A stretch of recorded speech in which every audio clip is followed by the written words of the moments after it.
ओम शांति। जय जिनेन्द्र। आप सभी को इस सावन मास के पवित्र त्योहार पर्युषण पर्व की हार्दिक शुभकामनाएं। आज आप सभी दूर देश से हमारे साथ कनेक्ट हुए हैं, जहाँ पर हम एक सुंदर विषय क्षमा भाव उसको लेकर के मिल रहे हैं। जीवन के क्षमा पर्व को बहुत कम लोग मनाते हैं और इसलिए यह पर्युषण एक अवसर आता है जब हम सभी को अवसर मिलता है। जैन धर्म जो कि तपस्या, त्याग, संयम का धर्म है, जिसमें इंद्रिय निग्रह भी है। जीवन जीते जीते अनेक प्रकार की मनोवृत्तियाँ, दुर्विचार जो प्रवेश कर जाते हैं मन में, उसे समय प्रति समय उसकी निर्जरा अर्थात उसको क्लीन करना, उससे मन को खाली करना, डस्टिंग करना मन की, उसका एक सुंदर पर्व है। 8 दिन का ये पर्युषण पर्व हमें मौका देता है कि हम अपनी आत्मा को पहचानें, अपने जीवन के लक्ष्य को पहचानें और जीवन में आंतरिक शक्ति बढ़ाएं। व्यक्ति बाहर से तो एम्पावर हो रहा है, परंतु मन से वो धीरे धीरे कहीं दबता जा रहा है। कोई बोझ उसके जीवन में बढ़ता जा रहा है। साधन है, सुविधाएं हैं, परंतु कहीं ना कहीं आंतरिक कंटेंटमेंट ऑफ लाइफ, आंतरिक खुशी, उसका अभाव होता जा रहा है।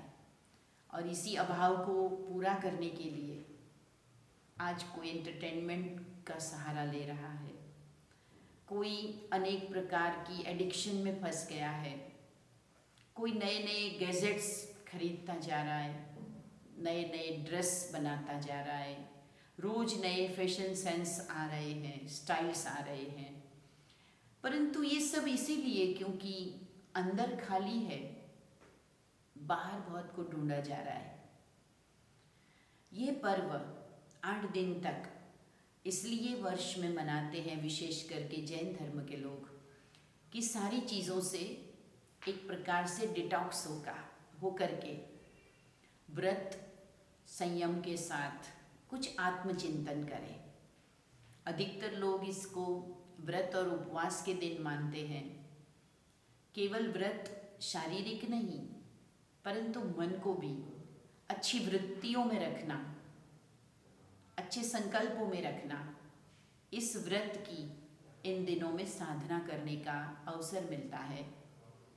जैन धर्म अपने आप में सभी बातों से त्याग, सूक्ष्माति सूक्ष्म जीवों की हिंसा न हो जाए, उसके लिए अनेक नियम देता है। जैसे कि पानी को बार बार छानना, जैसे कि रात्रि भोजन न करना, जैसे कि कम से कम पानी का उपयोग करना। जीवन में इन सारी चीज़ों से अवेयरनेस बढ़ती है। अवेयरनेस ही धर्म का दूसरा नाम है। धर्म अर्थात अवेयरनेस।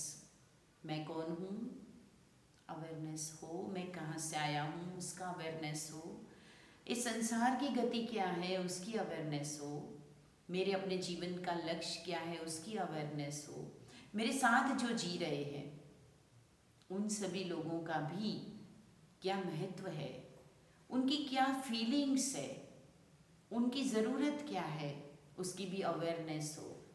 नेचर में, एनवायरनमेंट में क्या हो रहा है, क्लाइमेट के लिए हम क्या कर सकते हैं, उसकी अवेयरनेस हो। वर्तमान समय दुनिया की जो परिस्थितियां हैं उसमें मेरा रोल क्या हो सकता है, मेरी इम्पोर्टेंस क्या हो सकती है, उसकी अवेयरनेस हो। और इस अवेयरनेस को जगाने के लिए व्रत, संयम, त्याग, क्योंकि संसार में जितनी चीज़ें हैं उसको भोगते ही जाएंगे, सारी चीज़ों में बिजी रहेंगे, तो मन को तो कभी समय ही नहीं मिलेगा, मन तो कभी खाली ही नहीं होगा। इसीलिए कुछ देर मन को खाली करने के लिए ध्यान भी है। जैन धर्म के अंदर भी धर्म ध्यान, आर्त ध्यान, शुक्ल ध्यान आदि ध्यान के भी वर्णन है। और हम भी मेडिटेशन के द्वारा ये इंटरनल क्लींजिंग करते हैं। ये क्लींजिंग के लिए हम सभी जो भी पथ अपनाएं वो उत्तम है। आज जैन धर्म की बात हम कर रहे हैं तो ये 2500 वर्ष से भी अधिक समय से चला आ रहा और विशेष करके 24 तीर्थंकरों के द्वारा सुनाई गई, जी गई बातों को प्रैक्टिकल में लाना, विशेष करके अंतिम तीर्थंकर प्रभु महावीर स्वामी जी के विशेष आदेशों को और उपदेशों को इन दिनों में पढ़ा जाता है। कल्पसूत्र का वाचन किया जाता है। महावीर स्वामी जी ने कैसे अपने 14 जन्मों तक जो जो उन्होंने मुक्ति के लिए मार्ग ढूंढा, फिर भी इतना समय लग गया और अंत में उन्होंने लास्ट जन्म में अपने आप को संसार से विरक्त किया और कठिन तप 12.5 वर्ष तक किया। उस महावीर स्वामी जी को विशेष याद कर उनके 14 स्वप्न वो भी इन दिनों में दिखते हैं और पढ़े जाते हैं। तो आइए हम सभी भी थोड़ा सा इन विशेष दिनों में, जिसको 10 लक्षण पर्व भी कहते हैं, तो पर्युषण पर्व जो 8 दिन का भी मनाया जाता है, अंतिम दिन संवत्सरी जिस दिन हम आपस में एक बड़े प्रतिक्रमण के रूप में, यानी कि साल भर की बातों को मन से निकालने के और नए वर्ष की एक अच्छी शुरुआत करने के रूप में मनाते हैं। तो सच्चा प्रायश्चित करने के लिए उत्तम क्षमा कहा गया है। उत्तम क्षमा के बाद अलग अलग और भी साधनाएं हैं, पर मन की भावनाओं को शुरुआत से ही एक लक्ष्य बनाने का ये समय होता है। तो चाहे हम अपने आप में साधना करने बैठते हैं, प्रतिक्रमण करते हैं या ध्यान में बैठते हैं, या हम चौबियार करते हैं, प्रत्याख्यान करते हैं, सब में हमारा लक्ष्य यही है कि हमें अपने ऊपर जन्म जन्म के जो कर्म है उसकी अंदर से निर्जरा करनी है, उससे अपने आप को मुक्त करना है और एक प्योर सोल बनना है, परमात्मा के समान बनना है, स्वयं को परमात्मा के गुणों में लाना है। ये बहुत सुंदर भावना इस पर्व के पीछे छिपी हुई है। तो जानते हैं कि ये पर्व हम कैसे मनाएं, यथार्थ विधि क्या हो। केवल नवकार गिनती कर लेने से नहीं होगा। उन 5 ही पदों को हम समझें कि अरिहंत कौन थे, सिद्ध कैसे जीवन में बनते हैं, उपाध्याय या आचार्यों के जीवन से हम क्या सीखें, सर्व साधुओं के प्रति हम जो नमस्कार करते हैं तो उन सर्व साधुओं को कैसे हम जीवन में जानें और उनके सद्गुणों को अपनाएं, उसके लिए आज ये पर्व है। आज हम पर्युषण महापर्व, जो कि भारतवर्ष में जैन धर्म आज तो कई देशों तक भी फैला हुआ है और आगामी 31 अगस्त को स्टार्ट हो रहा है, उसके निमित्त आज के विषय पर मिल रहे हैं। आप सभी का जीवन अपने अपने संघर्षों से अपने लक्ष्य की ओर आगे बढ़ ही रहा होगा। इस जीवन में जितने भी खट्टे मीठे, कड़वे, कभी कठिन तो कभी सहज अनुभव हर किसी को होते रहते हैं। इन अनुभवों के बीच मन में बनती है कुछ वृत्तियाँ, एटीट्यूड, जिसके आधार पे हम अपने बाकी के जीवन को बिताते हैं, संबंधों को निभाते हैं और इसी पर हमारे व्यवहार, हमारे बिहेवियर का आधार होता है। हम ये तो कहते हैं कि हमें किसी का व्यवहार अच्छा नहीं लगता, परंतु उसके पीछे न जाने कितने ही कारण होते हैं कि उनके संस्कारों में, उनकी मन की यादों में, उनकी पीछे की घटनाओं का असर होता है। तो जीवन एक प्रयोगशाला है और धर्म इस प्रयोगशाला में हमें अच्छे से अच्छे परिणाम लाने में मददगार साबित होता है। तो हम सभी को आज पर्युषण महापर्व जैन धर्म के इस उत्सव, इस 8 दिवसीय विशेष कार्यक्रम के बारे में जानकारी तो लेनी ही है। आज उत्तम क्षमा, जो कि इस पर्व का प्रथम दिन मनाया जाने वाला एक उपक्रम है। क्षमा अपने आप में इतना महान भाव है, इतना उत्तम, अपने मन का ये एक स्वभाव है जो जिसके पास भी दिखाई देता है। ये फॉरगिवनेस, क्षमादान, ये उसके उत्तम व्यक्तित्व को, उत्तम चरित्र को, उत्तम व्यवहार को परिभाषित करता है। परंतु आज के विश्व में जहाँ पग पग पर एक व्यक्ति दूसरे व्यक्ति से कर्मों के संबंध से जुड़कर कभी दुख, कभी तकलीफ पाता है, तो न जाने उसके मन में इतने प्रकार की व्यर्थ बुरी भावनाएं डेवलप हो जाती है और वो उसी मान्यता के आधार पे अगले व्यक्ति को देखता है, उसी प्रकार उसका आचरण करता है और कभी न कभी वो बुरा व्यवहार करके बदला लेने की भावना तक भी पहुंच जाता है। वो हिंसक हो जाता है, वो उसको नफरत भरी नज़रों से देखकर और बुरा व्यवहार करता है। तब आज के समय में हम अनेक समस्याएं, चाहे हर एक व्यक्ति के घर में, उनके हर पर्सनल प्रोफेशनल रिलेशंस में और समाज में, सारे विश्व के अलग अलग देशों के बीच में भी देख रहे हैं कि कितना न डिस्पुट्स दिखाई देते हैं।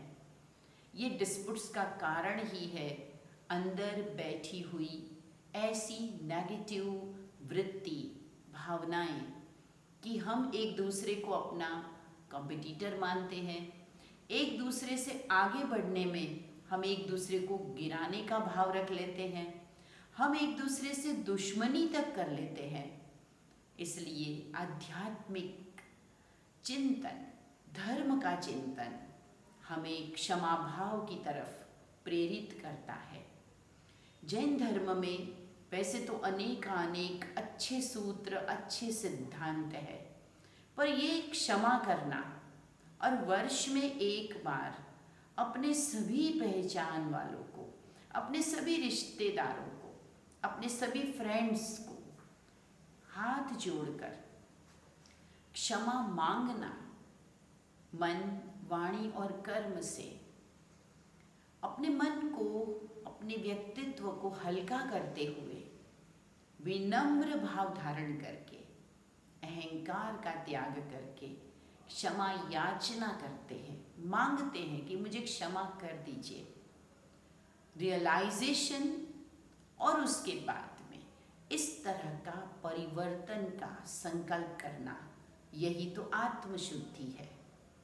आत्मशुद्धि के लिए व्यक्ति कितने न प्रकांड करता है कि वो व्रत करता है, उपवास करता है, यात्राएं करता है, वो धार्मिक अनुष्ठान करता है, दान करता है, घर में सत्संग करता है, साधु संतों के शरणों में जाता है।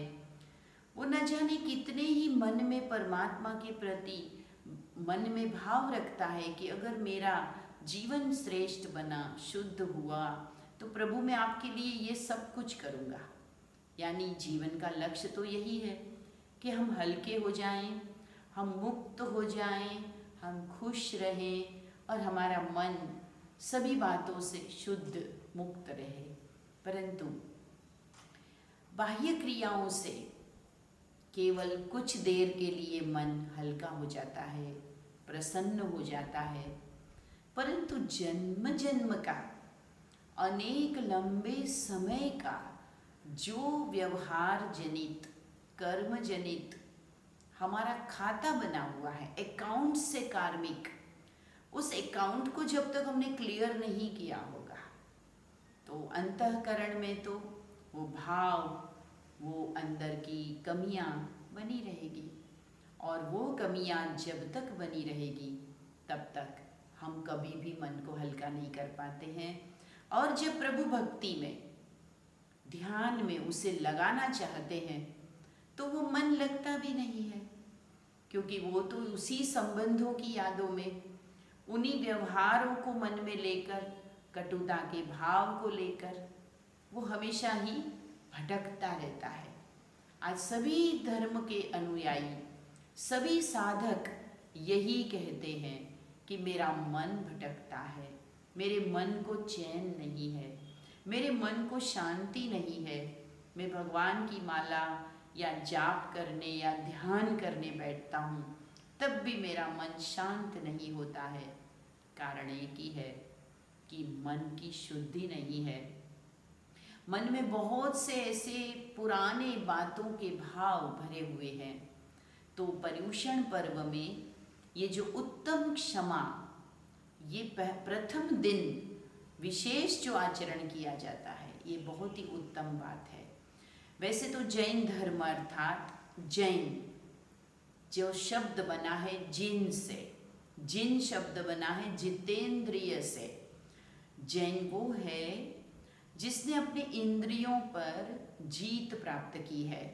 आज इंद्रियां ही है जो हमारे ऑर्गन से, जिसके द्वारा हम टेस्ट लेते हैं, जिसके द्वारा हम दृश्य देखते हैं, जिसके द्वारा हम अच्छा बुरा फील करते हैं, उसी के आधार पे तो हम इस दुनिया में जीने पर अलग अलग प्रकार के कर्म करते हैं।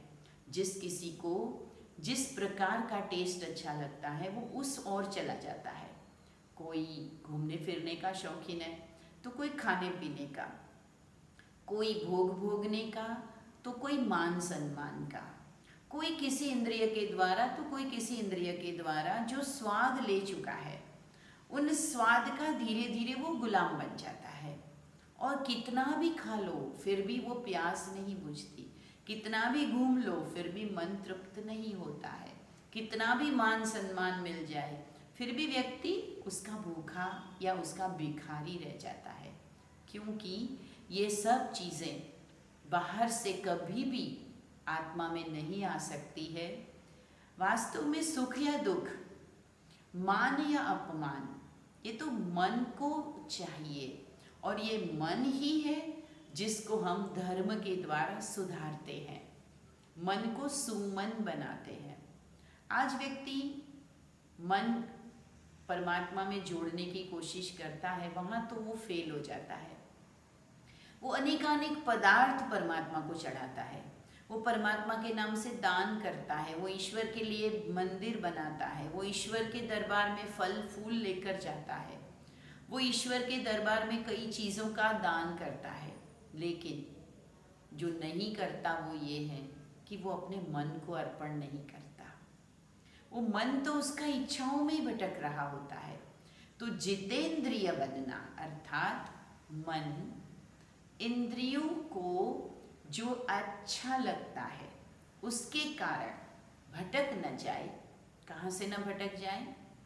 अपने लक्ष्य से नहीं भटक जाए। जीवन एक यात्रा है, तो यात्रा तो तभी तय होती है जब कहीं जाना होता है।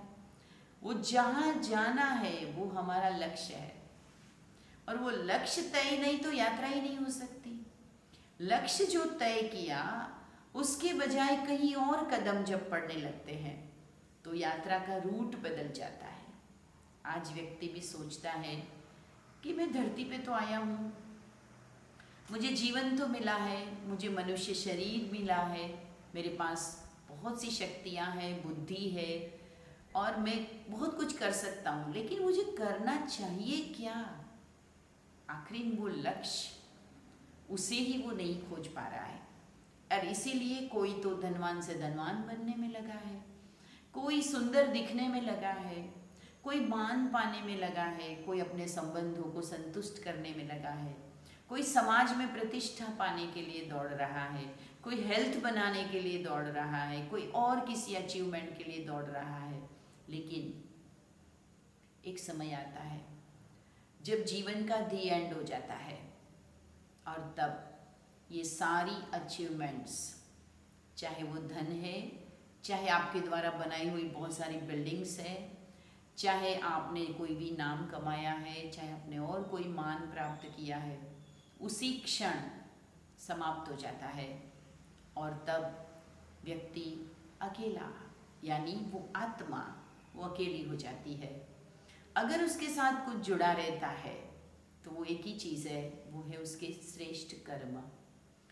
कर्म ही है जो आत्मा को संतुष्ट करते हैं, भरपूर करते हैं, और उन कर्मों का आधार है कि व्यक्ति की सोच क्या है।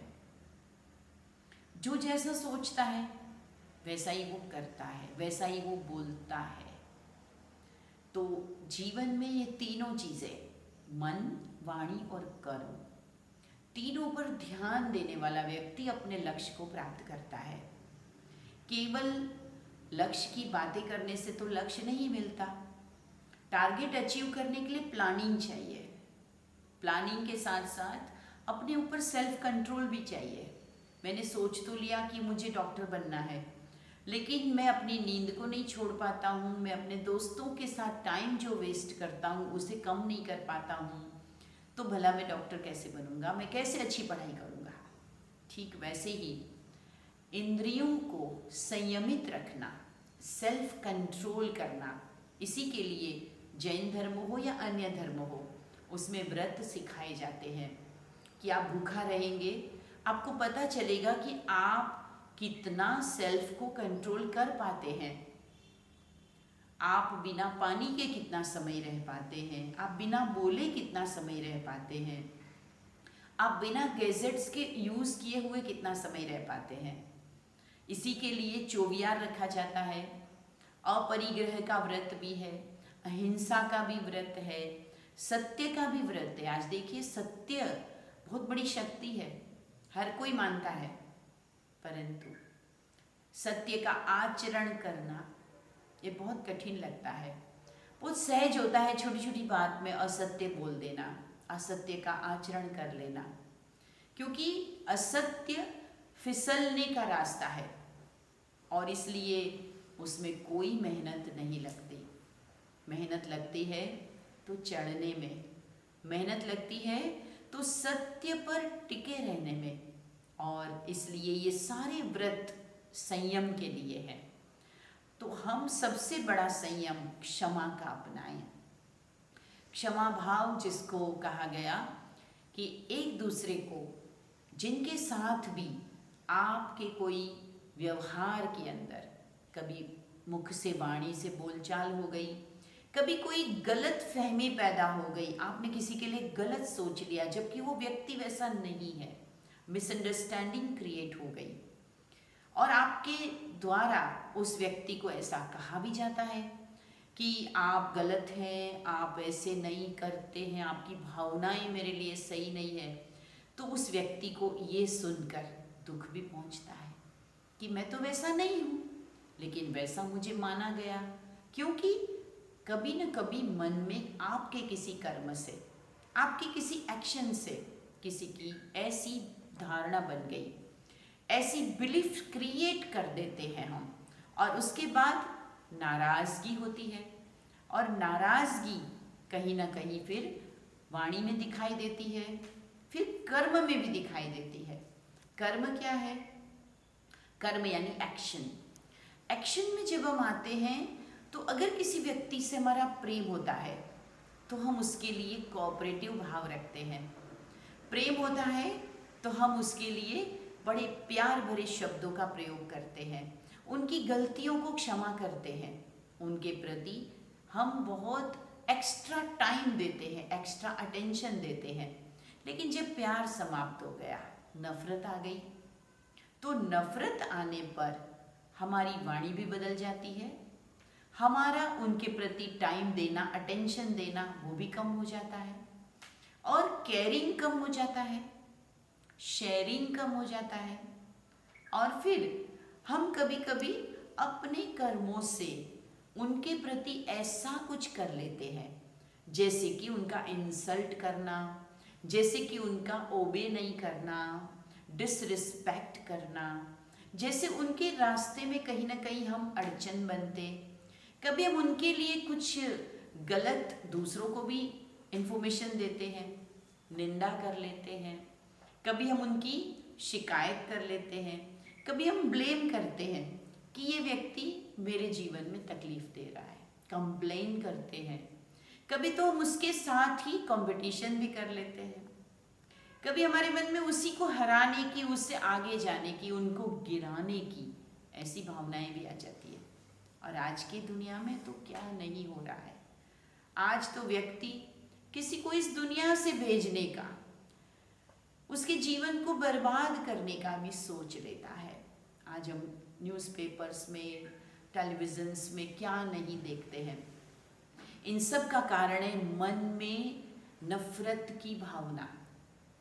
इसलिए यह पर्व हमें याद दिलाता है कि आपका जीवन सुख से तभी बीतेगा जब आप औरों को सुख देंगे। जैसे एक पुष्प स्वयं भी बहुत सुंदर है, सुगंधित है, और उसके पास जो जाता है, उसको हाथ में जो पकड़ता है, उसे भी वो खुशबू देता ही है।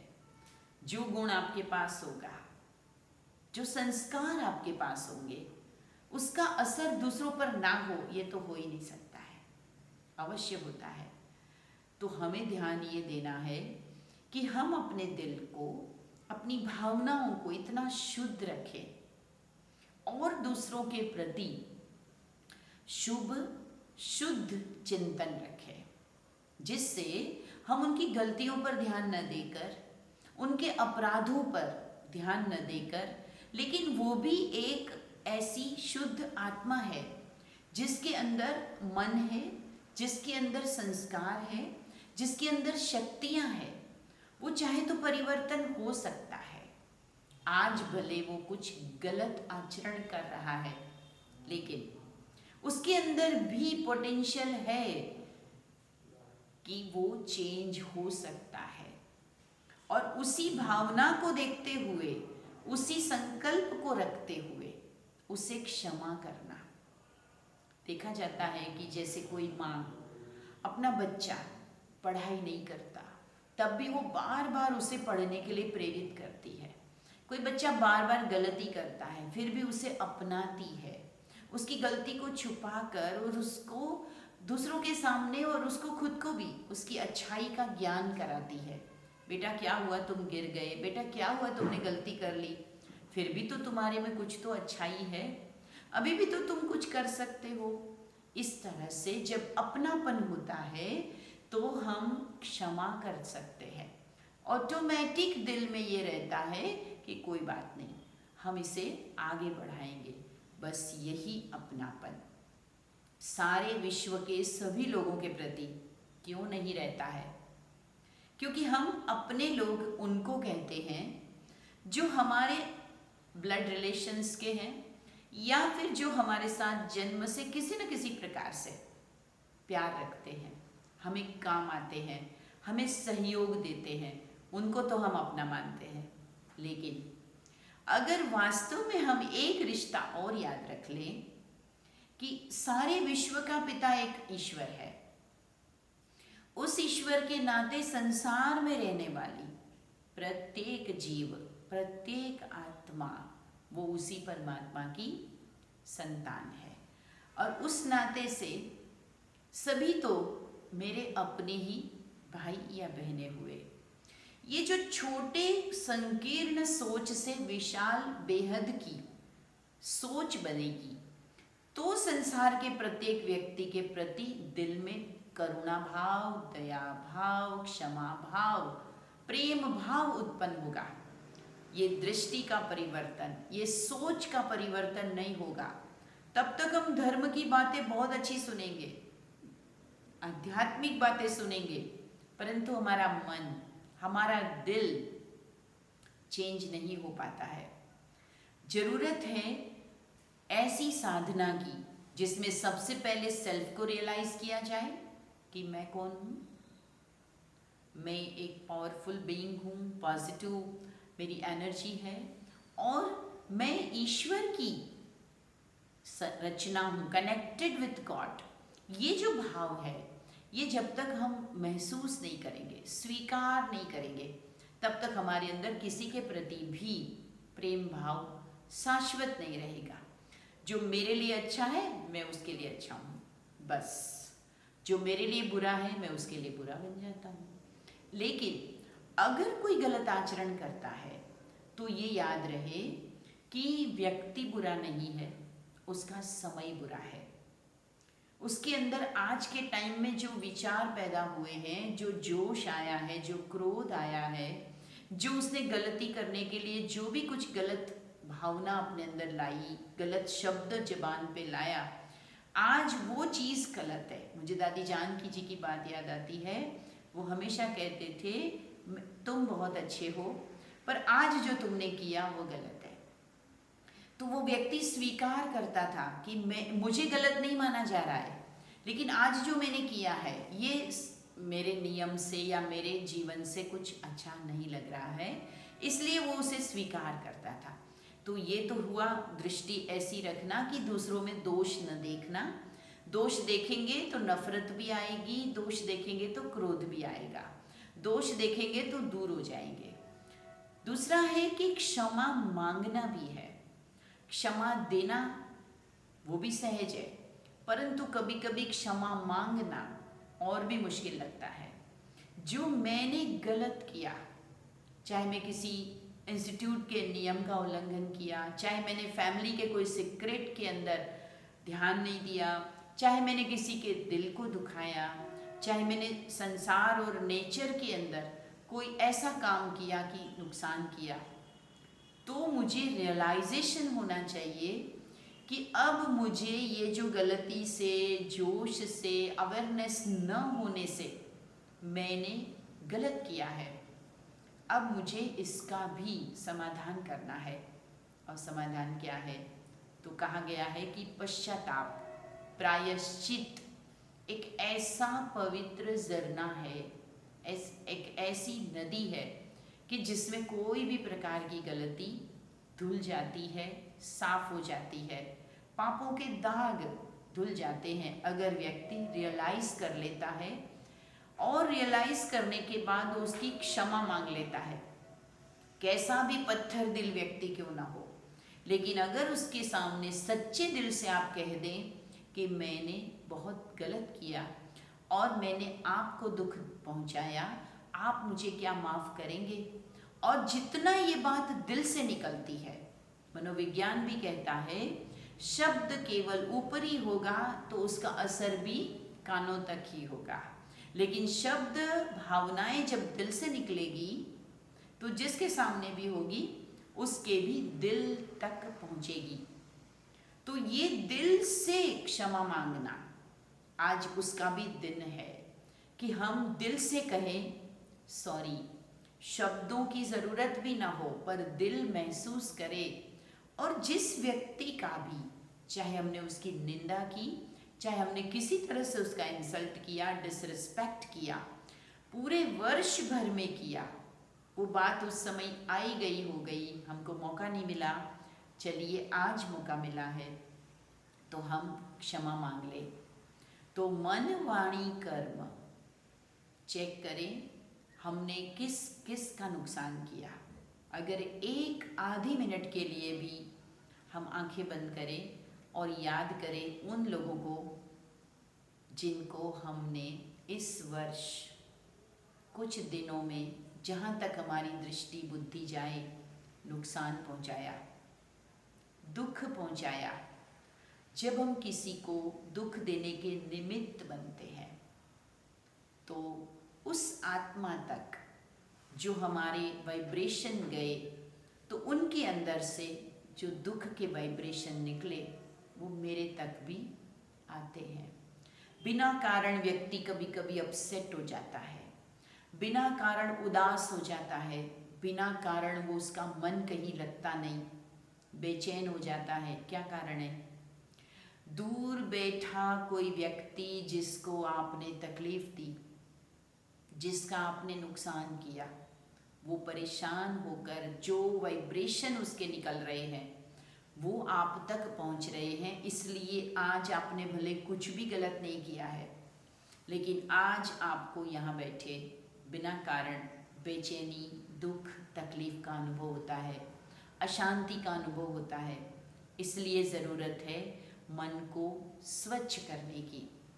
तन तो धुलाई कर लेते हैं, हर धार्मिक क्रिया में कहते हैं स्वच्छ हो जाओ, नदियों में भी स्नान करते हैं स्वच्छ होने के लिए, परंतु मन को कब स्वच्छ किया, मन को कब खाली किया, ये अपने आप से पूछें। Ask yourself. Cleanliness of mind, ये क्लिनजिंग कौन करेगा? मेरे शरीर को स्नान में कराती हूँ, मेरे आत्मा को कौन स्वच्छ करेगा? Only me. मेरे सिवाय कोई नहीं कर सकता है। इसलिए जो कल करना है वो आज करें, आज करना है तो अभी से करें, दृढ़ता से करें, दिल से करें। थोड़ा सा झुकना ही तो है। आज के सोशल मीडिया और इंटरनेट के ज़माने में अक्सर लोग चैटिंग पे, सोशल मीडिया पे जब लगे रहते हैं तो हम देखते हैं कि उसकी गर्दन झुकी हुई रहती है। घंटों तक वो चैट करते हैं, घंटों तक वो फेसबुक पे, इंस्टाग्राम पे, कहाँ पे भी अपनी गर्दन को झुकाए लगे रहते हैं। अरे जब घंटों तक अननोन व्यक्तियों को प्लेस करने के लिए, उनके प्रोफाइल को चेक करने के लिए, उनके फ़ोटोज़ को देखने के लिए, उनके मैसेजेस को पढ़ने के लिए, उनके स्टेटस को पढ़ने के लिए आप घंटों झुक सकते हैं, तो अपने आसपास रहने वाले, अपने से कनेक्टेड लोगों के सामने थोड़ा सा झुक जाइए, थोड़ा सा सॉरी कह दे, थोड़ा सा अपने आप को विनम्र कर दे। कितनी ना चीज़ें हल्की हो जाएगी, कितना ना जीवन स्मूथ हो जाएगा, कितने ना रिश्ते अच्छे हो जाएंगे। थोड़ा सा ही तो झुकना है। और वो झुकना ऐसा है कि जो झुकता है वही फ्लैक्सिबल होता है, और फ्लैक्सिबल चीज़ की उम्र हमेशा लंबी होती है। फ्लैक्सिबल चीज़ें तूफान में भी टिक जाती है, और बड़े बड़े पेड़ बहुत जल्दी गिर जाते हैं क्योंकि वो फ्लैक्सिबल नहीं होते हैं। तो महानता तो जीवन में अच्छी है, कुछ बन गए, कुछ अचीव कर लिया, अच्छी बात है, लेकिन अगर आपने झुकना नहीं सीखा तो शायद आप जीवन में बहुत बड़ी गलती कर रहे हैं, और एक छोटा सा तूफान भी आपको गिरा सकता है, आपका भविष्य खतरे में डाल सकता है। इसीलिए संबंधों में झुकना हारना नहीं है, संबंधों में झुकना दिल को जिताना है, दूसरों के दिल को जीतना है। वैसे भी कहते हैं किसी को हराने से अच्छा है उनकी दिल को जीतो, उनकी दिल पसंद भावनाएं रखो। देखिए वो व्यक्ति अपने आप ही हार जाएगा, अपने आप ही आपका दोस्त बन जाएगा।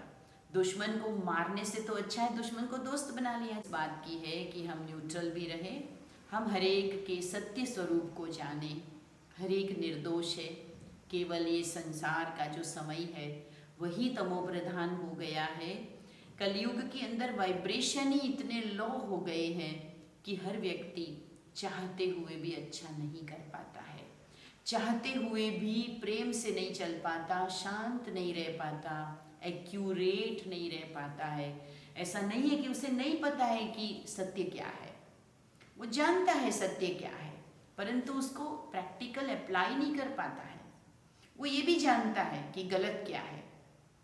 किसी भी ड्रिंकर को पूछेंगे कि क्या ड्रिंक करना चाहिए, वो कहता है गलत है। स्मोकर को पूछेंगे क्या स्मोक लेना सही है, स्मोकिंग करना सही है, वो कहता है गलत है। वो कभी अपने बच्चे को नहीं कहता है कि मैं भी सिगरेट पीता हूँ तुम भी पियो, मैं भी शराब पीता हूँ तुम भी पियो। वो जानता है कि वो गलत है, परंतु फिर भी वो कर रहा है क्योंकि उसके पास शक्ति नहीं है, वो छोड़ नहीं पा रहा है। तो व्यक्ति खराब नहीं है, लेकिन उसके पास शक्ति नहीं है। और जब कोई कमज़ोर होता है तो कमज़ोर के ऊपर नफरत नहीं की जाती है, कमज़ोर को मदद की जाती है, बीमार को मदद की जाती है, बीमार का इलाज किया जाता है, बीमार से नफरत नहीं किया जाता है।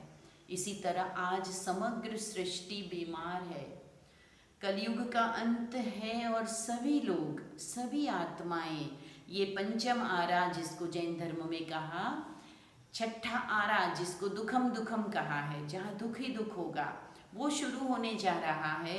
ऐसे टाइम पर हर एक का जीवन कषायों से भरा है, हर एक का जीवन विकारों से युक्त हो गया है।